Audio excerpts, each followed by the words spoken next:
Assalamu alaikum. Welcome everybody to this class. And today, this is the last class before conducting midterm exam. So today we are going to discuss about second part of this course, that is the zakat. And today, introduction of zakat or an overview of zakat. So I think already you are watching. So সবাই দেখতে পাচ্ছেন তো screen? Yes, sir. সবাই screen দেখতে পাচ্ছেন বোধহয়? জি sir দেখা যাচ্ছে। ওকে, ফাইন। ওভারভিউ অফ যাকাত। জি জি। সো জাকাত নিয়ে আজকে কথা বলবো আমরা, জাকাতের কেন জাকাত দিব আমরা, এবং ইন এ স্টেট হাউ জাকাত ইজ ম্যানেজড, এবং কারা কারা এলিজিবল ফর জাকাত, কারা জাকাত দিবে না। সো এই বিষয়গুলি নিয়ে আজকে আমরা ডিটেলস আলাপ করব, because you know the name of the course is tax accounting and জাকাত। সো এটি একটি পার্ট। তো মূলত আমরা এতদিন ক্লাসগুলিতে শুধু ট্যাক্সেশন নিয়েই কথা বলেছি, তো আজকে জাকাত পার্টটাও হাইলাইট করব।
আলোচনা করি আসছে না ক্লাসে।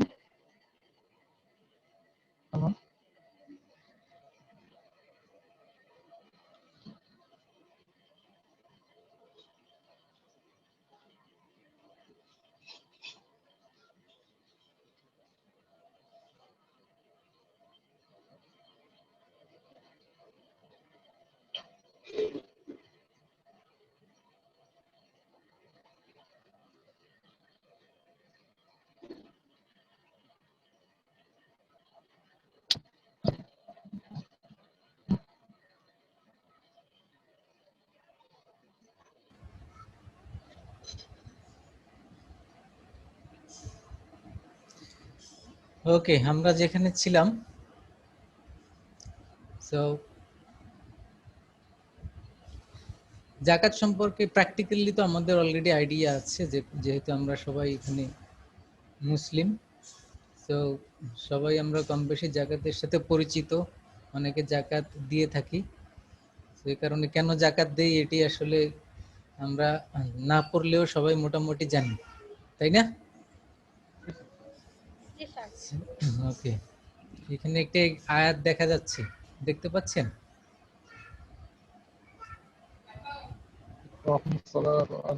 Yes, sir. পড়তে পারতেছেন? জি স্যার। ওকে, পড়েন তো একজন। আকিমুস সালাতা ওয়া আতুজ যাকাতা ওয়ারকাউ মা'আর রাকিন। আচ্ছা, ওয়াকিমুস সালাতা ওয়া আতুজ যাকাতা ওয়ারকাউ মা'আর রাকিন, মানে আমরা এখানে এই যে আয়াতের মানে দিস ইজ দ্য বেসিস। তো এর উপরে ভিত্তি করেই মূলত এই যে জাকাত আমরা আজকে পেমেন্ট করি, বা জাকাতটি ফরজ হয়েছে, এর বেসিস হিসেবে বা টেক্সট হিসেবে আমরা, বা দলিল হিসেবে এটিকে বলতে পারি। যেহেতু দিস ইজ দ্য আল্লাহর অর্ডার অফ আওয়ার ক্রিয়েটর, যে জাকাত আমাদেরকে দিতে বলেছেন। ওয়ারকাউ মা'আর রাকিন, এবং রুকুকারীদের সাথে রুকু করা, এটার বিশদ ব্যাখ্যা আছে। তো এখানে যে বিষয়টি আমাদের কাছে স্পষ্ট যে জাকাত যে আমরা আমাদের উপরে ফরজ, এটি আল্লাহ সুবহানাহু ওয়া তাআলাই বলে দিয়েছেন, এ কারণে আমরা জাকাত দিই। তো মিনিং অফ দিস আয়াত, B steadfast in prayer and give zakat and bow your heads with those who go down. This is the meaning of the previous ayat.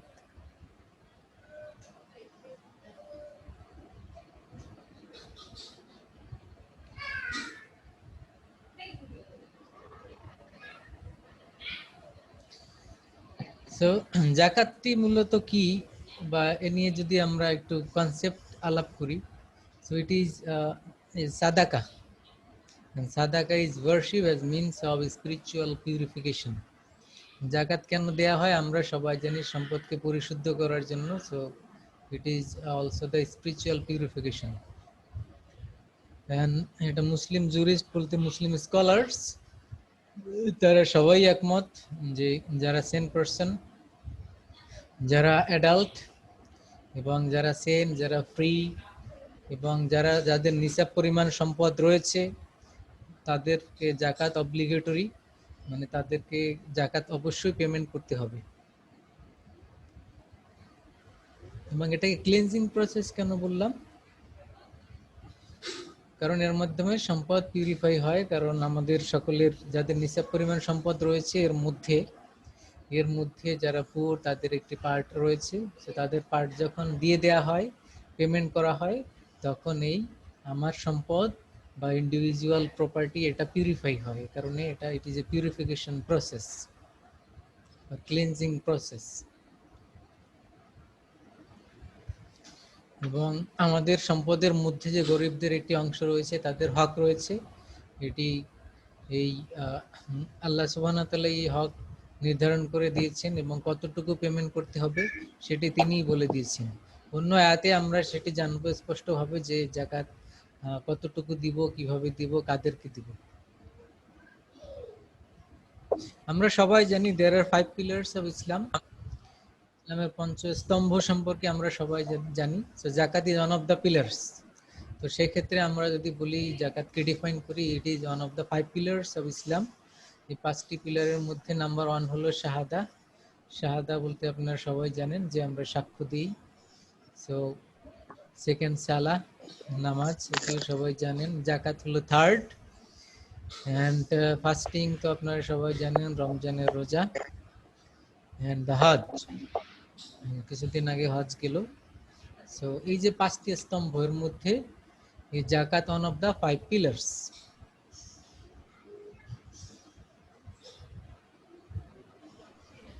এবারে আসি আমরা কিভাবে জাকাতকে ডিফাইন করব থিওরিটিক্যালি।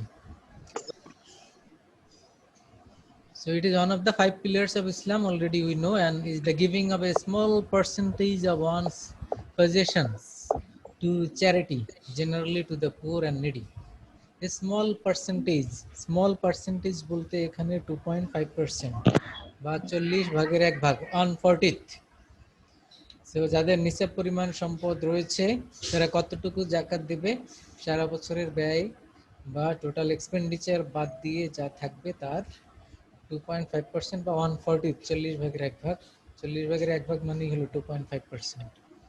সো এই কারণে আমরা এভাবে ডিফাইন করতে পারি, a small percentage of one's possession to charity. Charity in a sense, এখানে যেহেতু এটা গরিবদেরকে দেওয়া হয় এই কারণে চ্যারিটি, বাট চ্যারিটির স্পেশাল মিনিং রয়েছে, but it is obligatory. Charity তো সবকিছুই দান করাকে বোঝায়, কিন্তু দান করা তো আমাদের জন্য অব্লিগেটরি বা ফরজ না। যে কোনো দান, আপনি গরিবকে হেল্প করবেন, এটা কিন্তু আমাদের জন্য ফরজ না, এটা হলো মানদুব। মানদুব মানে হলো রেকমেন্ডেড, মানে আপনি যদি করেন ইউ উইল বি রিওয়ার্ডেড, না করলে দেয়ার ইজ নো পানিশমেন্ট। এরকমের অ্যাকশনগুলিকে বলা হয় মানদুব action. So charity in a sense, যে কোনো ইন জেনারেল চ্যারিটি বলতে ইট ইজ এ মানদুব অ্যাকশন। তার মানে আমরা যদি কাউকে দান করি, কাউকে যদি আমরা ডোনেট করি, ইট ইজ এ মানদুব অর চ্যারিটি।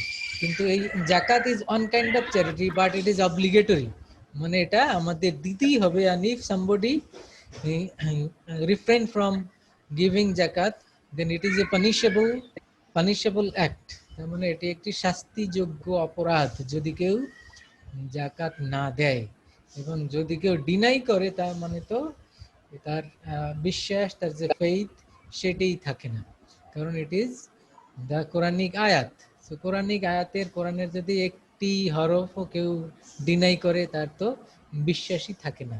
সো সেই সেন্সে ডিনাই করবে যারা, তাদের বিশ্বাস থাকে না। আর যদি কেউ না দেয়, বিশ্বাস করে কিন্তু দিচ্ছে না, সেক্ষেত্রে ইট ইজ এ পানিশেবল জব, এটি শাস্তিযোগ্য অপরাধ। যদিও এখানে কেউ জাকাত না দিলে তাকে কেউ ধরতে যায় না বা তাকে কেউ শাস্তি দেয় না, কিন্তু আপনি যদি আমাদের সোসাইটিতে ট্যাক্স দান থেকে বিরত থাকেন, আপনার বিরুদ্ধে কিন্তু তখন দুদকের মামলা হয়, আপনাকে খুঁজে বের করা হয়, সো অনেক অ্যাকশন হয়। তো কিন্তু because it is not a Islamic state, এ কারণে হয়তো আপনি এই জাকাত না দিলে আপনার বিরুদ্ধে অ্যাকশন নেয় না। কিন্তু if it is a Islamic state, so এই বিষয়গুলি থাকতো।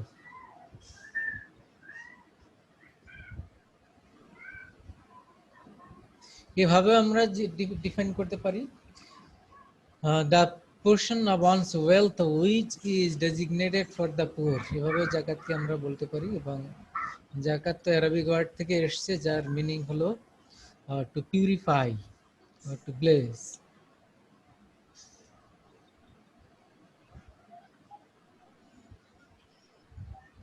তাহলে আমরা জাকাত ডিফাইন করলাম। সো জাকাতকে আমরা কিভাবে ডিফাইন করব? অনেকভাবেই ডিফাইন করা যায়, এখানে অনেকগুলি বিষয়ই আছে।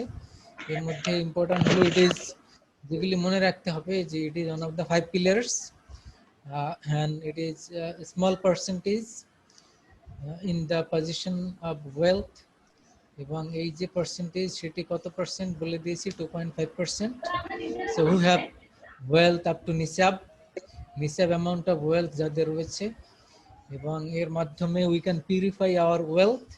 So it is a purification and cleanliness, it is the purification of soul, character and wealth. ক্যারেক্টারকে পিউরিফাই করা এই জন্য কারণ আমরা আল্লাহর কাছে সাবমিট করলাম, জাকাত প্রদানের মাধ্যমে আমরা আল্লাহর কাছে সাবমিটেড, সেটি প্রমাণ করলাম যে we are abide by the rules and regulation given by Allah subhanahu wa ta'ala, and we can purify our wealth as well.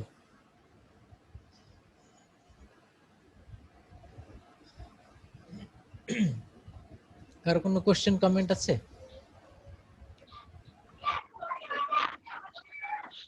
Then we are going to discuss about the characteristics of zakat.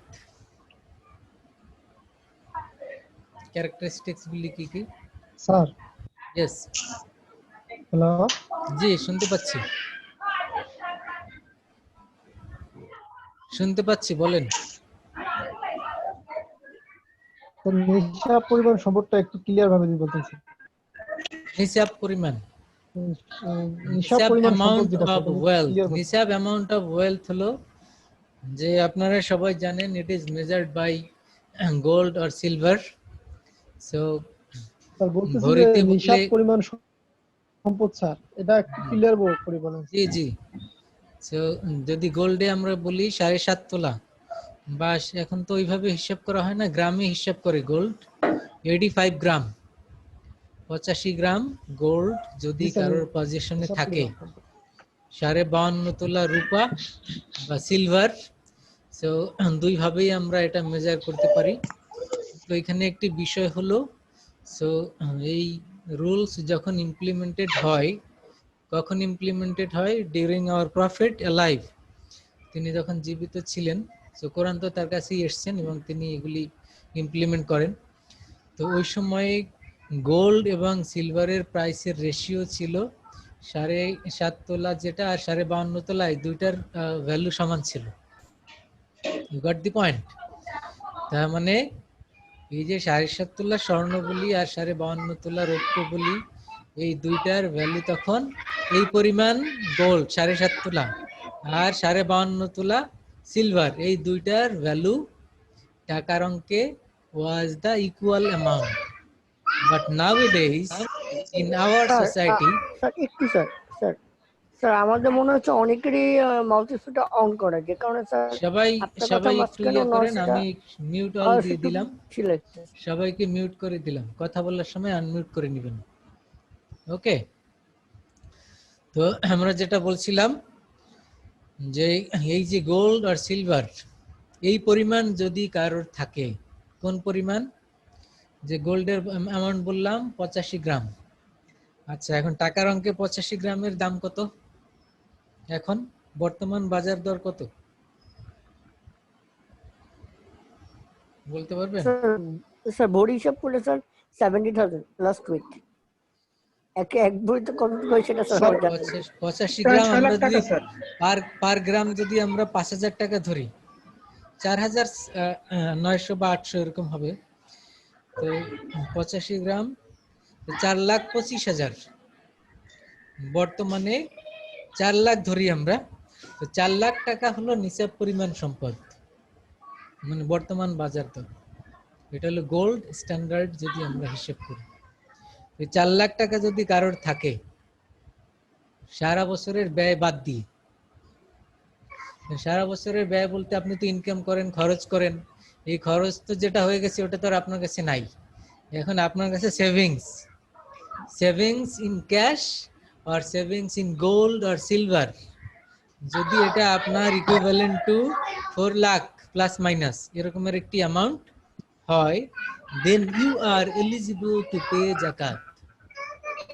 So this is called nisab amount of wealth. You got the point?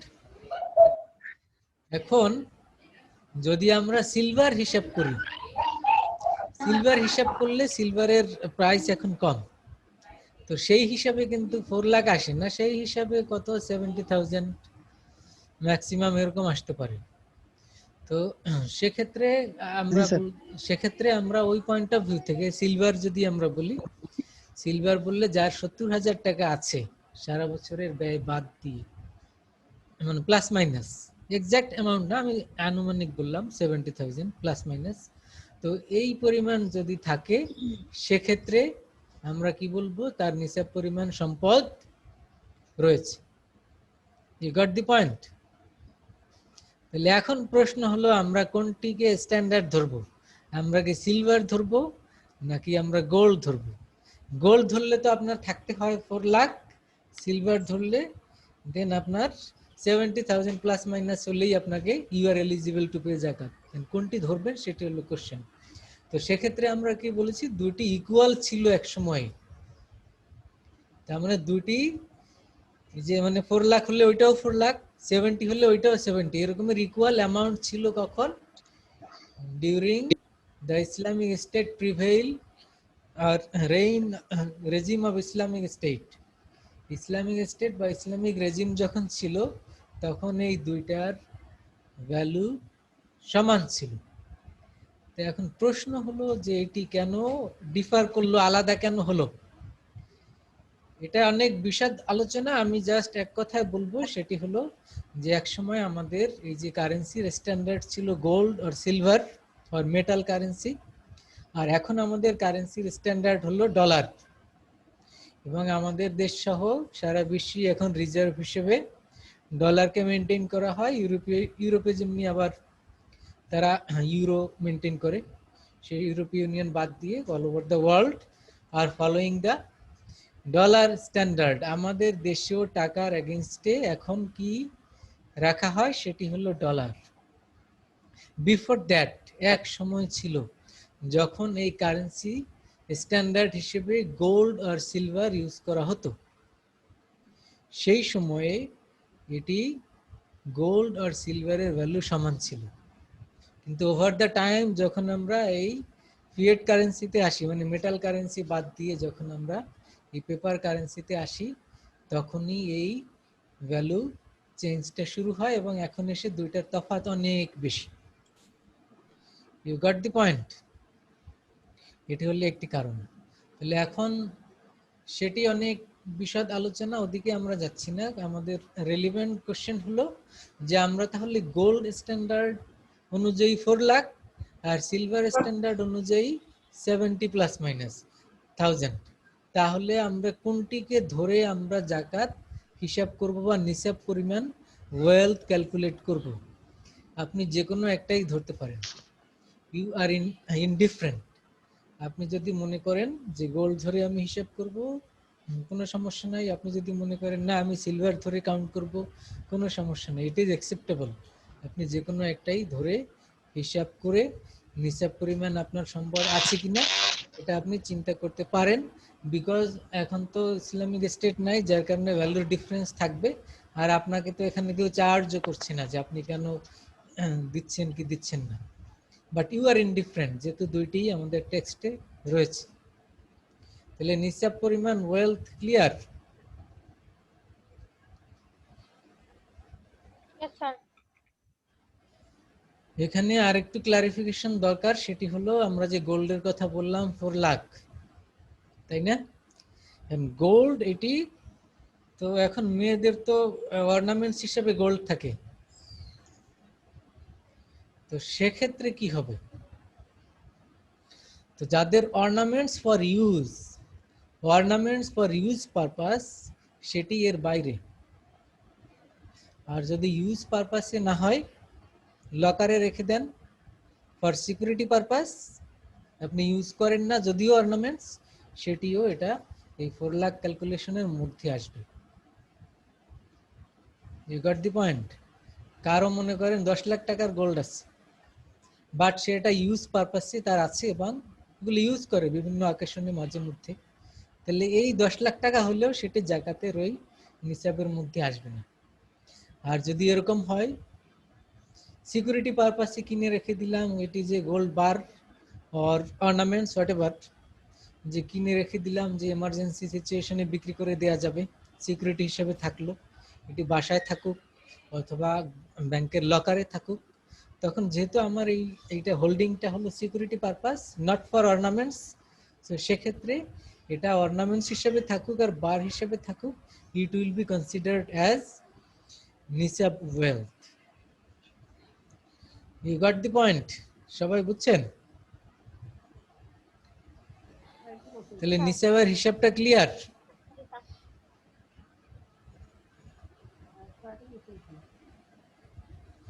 নিসাব clear কিনা বলেন? Sir, clear. তার একটা question ছিল জি। Sir. একটা যেটা হলো যে তারা যদি অর্নামেন্টস কে ইউজ দেখে, এখন বিষয়টা স্যার ইউজটা কিরকম স্যার? যে সারা বছরে একবার পড়লো ওইটা একটা বিষয়, নাকি যে স্যার না মানে মানে স্যার 2 বছর সে একবার পড়লো, এখানে ইউজের ব্যাপারটা যদি একটু ক্লিয়ারিফাই করেন যে স্যার আসলে ইউজটা কিভাবে হয়, কিভাবে আপনার মনে করেন মানে ড্রেসের বিষয়টা কি হয়, আপনি ড্রেস ইউজ করেন, তো ড্রেস ইউজ করেন হয়তো শুধু ঈদের সময় একবার পরেছেন, সারা বছর আর পরার সুযোগ হয়নি, অনেক ড্রেস আছে, জি স্যার। অথবা কোনো অনুষ্ঠানে গিয়েছেন তখন একবার পরেছেন, এরপরে দুই বছর ধরে আপনার লকারেই আছে, আবার হয়তো কোনো একদিন আপনি বের করে একটু করলেন, এটা ইউজের। তেমনি ভাবে অর্নামেন্টসের ইউজের হিসেবটাও একই রকম, আপনি হয়তো বছরে একবার পরেছেন কিন্তু এটা আপনি রেখে দিয়েছেন ইউজ করার জন্য, মানে আপনার ইন্টেনশন ফর ইউজ পারপাস, কিন্তু বছরে সুযোগ হয় নাই, আপনি পড়েন নাই, কিন্তু একবার পড়েছেন, but it is for use purpose. এটা ইন্টেনশনের বিষয় যে আপনি কি জন্য রেখে দিয়েছেন, এটাই যারটা সেই বলতে পারবে আর কি, যে সে কি জন্য রেখে দিয়েছে। সে যদি ইউজের জন্য রেখে দেয় সেটা বছরে একবার পড়ুক বা আরো দেরিতে পড়ুক বা 2 বার পড়ুক, এটি ইউজের। আর যদি এরকম হয় যে আমি রেখে দিয়েছি, এটির ইন্টেনশন হলো যে যেটি বললাম যে বিপদ আপদে এটি সেল করা যাবে, এই জন্য সিকিউরিটি পারপাসে কিছু কিনে রেখে দিলাম, তখন তো অবজেক্টিভ হলো আপনার যে সিকিউরিটি, তো তখন সেটা নিসাবের ক্যালকুলেশনের মধ্যে আসবে। এটি আপনার ইন্টেনশনের উপর ডিপেন্ড করে কি পারপাসে এটি রেখে দিয়েছেন। Depends on her intention. Intention, yeah. Yes sir, thank you sir, got up. Okay, তো আমরা এখানে ক্যারেক্টারিস্টিক্স এর মধ্যে যেটি আলাপ করছি, যে ইনিশিয়ালি জাকাত ইজ অ্যান ইবাদাত, প্রেয়ার, এটি তো আমরা বুঝলাম because it is one of the 5 pillars, and secondly the categories of the recipient of zakat have been clearly described in the Holy Quran. Recipient বলতে কাদেরকে জাকাত দিব, কারা নিতে পারবে, তারা 8 ক্যাটাগরিজ পিপল রয়েছে, সেটি আমরা পড়ব, এটি কোরআনে ডিফাইন করা আছে। Thirdly, it is imposed on the Muslims only. Non-Muslims are not liable under this regulation. জাকাত কাদেরকে দিব? অন দ্য মানে কারা দিবে, it is imposed on the Muslim, Muslim পিপলরাই জাকাত দিবে, নন মুসলিমরা জাকাত দিবে না। কিন্তু কোশ্চেন হলো, if the non Muslims are the citizen of the Islamic state. আমরা দেখি রাসূল সাল্লাল্লাহু আলাইহি ওয়াসাল্লামের সময়ে বা পরবর্তীতে খিলাফতের যুগে বিভিন্ন খলিফাদের শাসন যখন ছিল, তখন নন মুসলিমরাও ইসলামিক স্টেটের মধ্যে বসবাস করত, কিন্তু তাদের উপরে জাকাত অব্লিগেটরি ছিল না। Only Muslims use to pay জাকাত and non Muslim use to pay certain amount of tax. এটা হলো সিটিজেন ট্যাক্স নামে তারা আলাদা একটি হিসেবে দিত, যেটি জাকাত না, সেটি হলো ট্যাক্স। এ কারণে বলা হলো ইট is imposed on the Muslim only, এবং নন মুসলিমদের উপরে জাকাত না। কিন্তু সিটিজেন হিসেবে ওই স্টেটের মধ্যে তারা অন্য হিসেবে ট্যাক্স দেয়।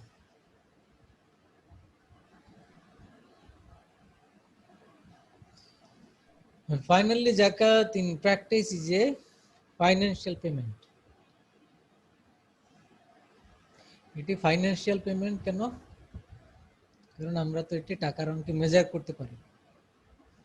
জাকাত আপনি আইদার ক্যাশ আর ওয়েলথ যেভাবেই দেন, সেটি ফাইন্যান্সিয়াল পেমেন্ট। তার মানে এখানে আপনার খরচ হচ্ছে।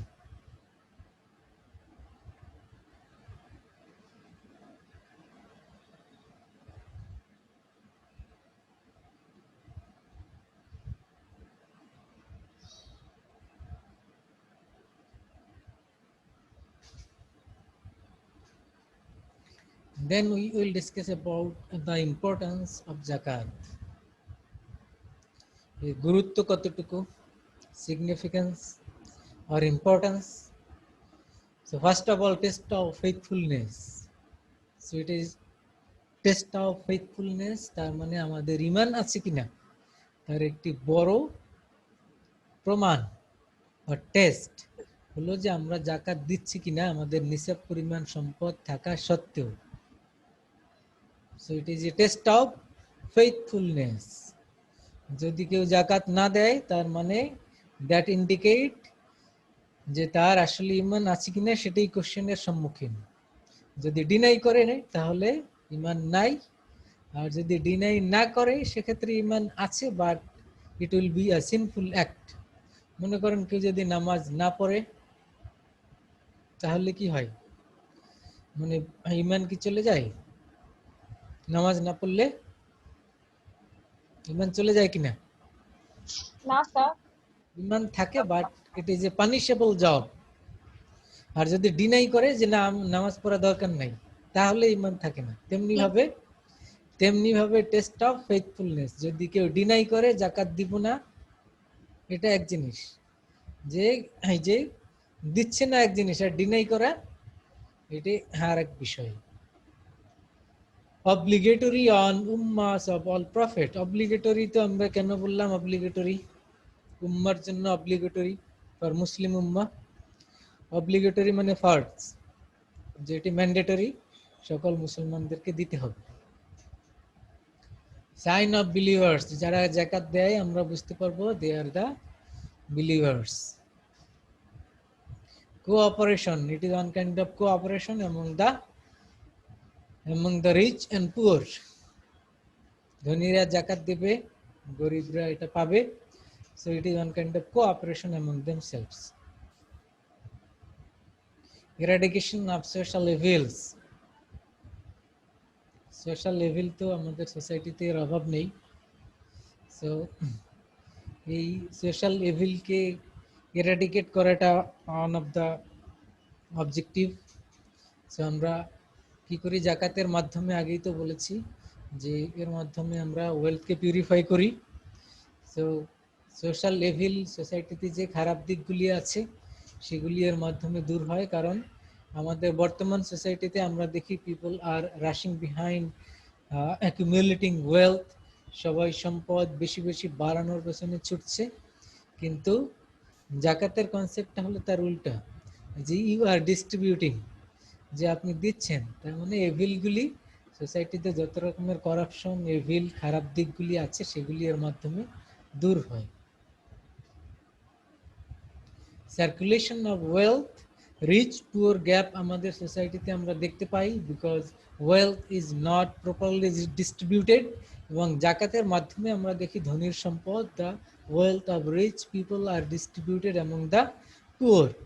এবং যার মাধ্যমে সোসাইটিতে একটি ব্যালেন্স এনশিওর হয়, যে ওয়েলথের যে ইমব্যালেন্স রয়েছে এখন, এটি জাকাতের মাধ্যমে ব্যালেন্স এনশিওর হতে পারে।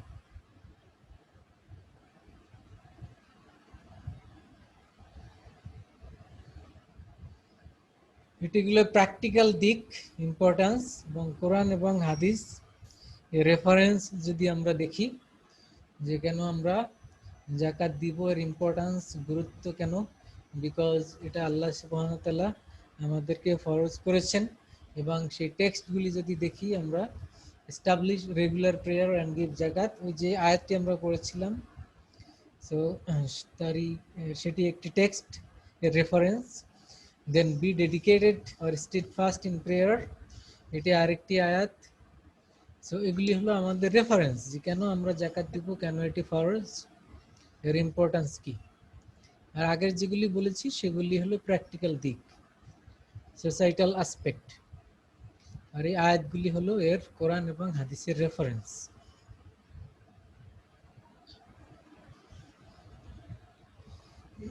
কোরআনের রেফারেন্সগুলি দেখলাম, এবারে আমরা একটি হাদিস দেখি। এটি সবাই পড়েন হাদিসটি। If someone is given wealth by Allah but does not pay its zakat, মানে কাউকে আল্লাহ সুবহানাহু ওয়া তাআলা সম্পদ দিয়েছেন কিন্তু সে যদি জাকাত না দেয়, that wealth will appear to him on the day of judgment in the form of a bald serpent with two horns. কি হবে সেই সম্পদ ডে অফ জাজমেন্ট, মানে কি বিচার দিবসে, কিয়ামতের দিন, এই সম্পদগুলি বড় একটি সাপ, সাপ বাল্ড মানে মাথায় কোনো চুল নাই বা কিছুই নাই, এরকমের একটি সাপ, মাথায় দুইটি শিং, টু হর্নস, সো এরকমের একটি বড় একটি অজগর সাপ হিসেবে সে আসবে। এই সম্পদ এনসার্কলিং হিম, তাকে চারদিক থেকে ঘিরে ফেলবে, and squeezing him all day, সারাদিন তাকে কি করবে, স্কুইজ করবে, মানে পেঁচিয়ে ধরে, সাপ পেঁচিয়ে ধরে যেটা করে আর কি। then holding him by the lips and telling him, তাকে holding him by the lips, তার মানে কি, লিপস মানে সাপের যে ঠোঁট, কামড়ে ধরবে, and telling him, বলবে, I am you wealth, আমি তোমার সেই সম্পদ, the treasure which you hoarded, সেই সম্পদ তুমি গচ্ছিত করেছিলে, মানে যেটি জাকাত দাওনি, যেটি তুমি অ্যাকুমুলেট করে রেখেছিলে, আমি সেটাই। সো দিস ইজ আ হাদিস। এই হাদিস ইন্ডিকেট করে যে কেন আমরা জাকাত দিব এবং না দিলে তার পরিণাম কি হবে। তাহলে আমরা কোরআনের আয়াত বা রেফারেন্সগুলি জানলাম এবং একটি ইম্পর্টেন্ট হাদিস রেফারেন্স হিসেবে জানলাম যে কেন জাকাতের ইম্পর্টেন্স রয়েছে, কেন জাকাত ফরজ আমাদের জন্য। সো হাদিসটা বুঝছেন সবাই? যে জাকাত দিল না সেই সম্পদ কি হবে, কিয়ামতের দিন একটি বড় সাপ হিসেবে তাকে পেঁচিয়ে ধরবে, ধরে কি করবে, তাকে কামড় দিবে, কামড় দিয়ে চেপে ধরবে, ঠোঁটের মধ্যে চেপে ধরে, সারাদিন চেপে ধরে বলবে, আমি তোমার সেই সম্পদ যা তুমি গচ্ছিত করে রেখেছিলে, মানে তার এখন স্বাদ উপভোগ করো। সবাইকে আল্লাহ হেফাজত করুন।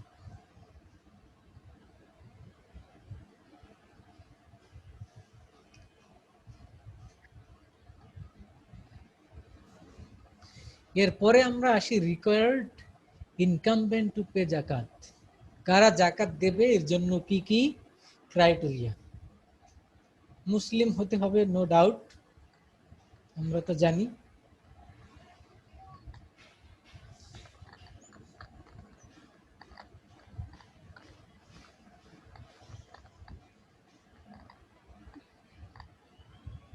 মুসলিমের পরের কন্ডিশন হলো সেন পারসন হতে হবে, তার মানে কি সুস্থ মস্তিষ্কের লোক, তার মানে যে physically challenged, mentally challenged, physically challenge বলতে তো হাত পা না থাকা বোঝায়, মেন্টালি চ্যালেঞ্জ বলতে মস্তিষ্কের বিকৃতি। তো এই লোকগুলির তাদের উপরে জাকাত ফরজ না, এটা যে কোনো শরিয়ার নিয়মই সেম পার্সনের উপরে অ্যাপ্লিকেবল। থার্ডলি অ্যাডাল্ট হতে হবে, তার মানে এটি যারা মাইনর তাদের জন্য না।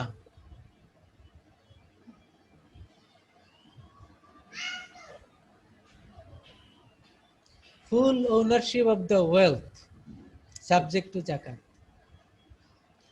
ওনারশিপ ফুল হতে হবে, তার মানে এই যে আমরা নিসাব পরিমাণ ওয়েলথ বললাম, এটা এর মালিকানা আপনারই থাকতে হবে। আপনার ভাইয়ের সম্পদ আপনি রেখেছেন, ওটি আপনার জন্য, ওটি জাকাতের আওতায় আসবে না। আপনার নিজস্ব মালিকানা থাকতে হবে। ওয়াইফ হলে ওয়াইফের নিজস্ব মালিকানা থাকতে হবে। হাজব্যান্ডের আছে, সেটা হাজব্যান্ডের মালিকানা। আর ওয়াইফের আলাদা যদি মালিকানা থাকে, সেটা সে চিন্তা করবে এর জাকাতের আওতায় আসে কিনা। এই কারণে বলা হলো full ownership of the wealth subject to জাকাত। দ্য ফ্রি, ফ্রি বলতে মানে একসময় স্লেভ ছিল, এখন তো সেই কালচার নাই। তো ফ্রি হতে হবে, মানে স্লেভ হলে চলবে না। মারাকানা আহলে নিসাব, আহলে নিসাব তো আমরা বুঝলাম যে নিসাব পরিমাণ থাকতে হবে।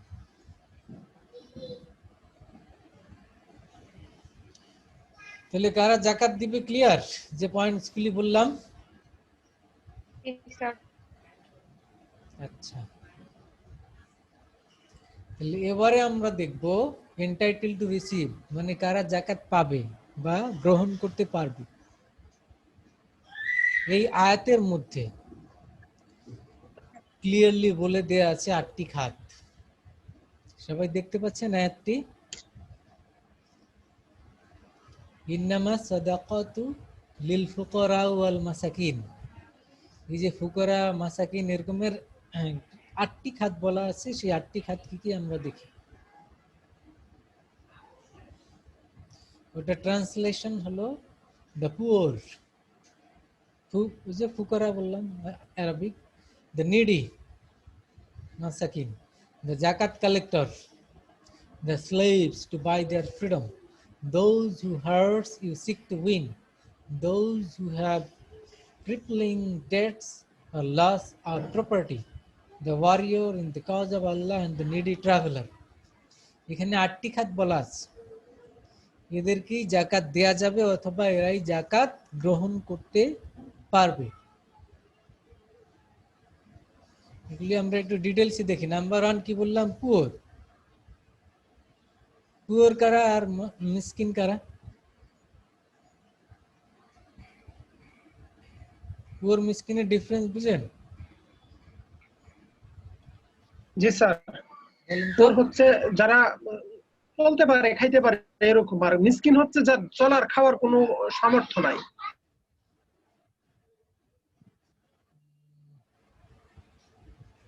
বিষয়টা ঠিক এরকম না। আচ্ছা, আমরা আলাপ করছি, দেখেন। The poor is the person who does not possess any money and cannot gain his livelihood. যেটি বললেন যে চলাফেরার কিছু সামর্থ্য নাই,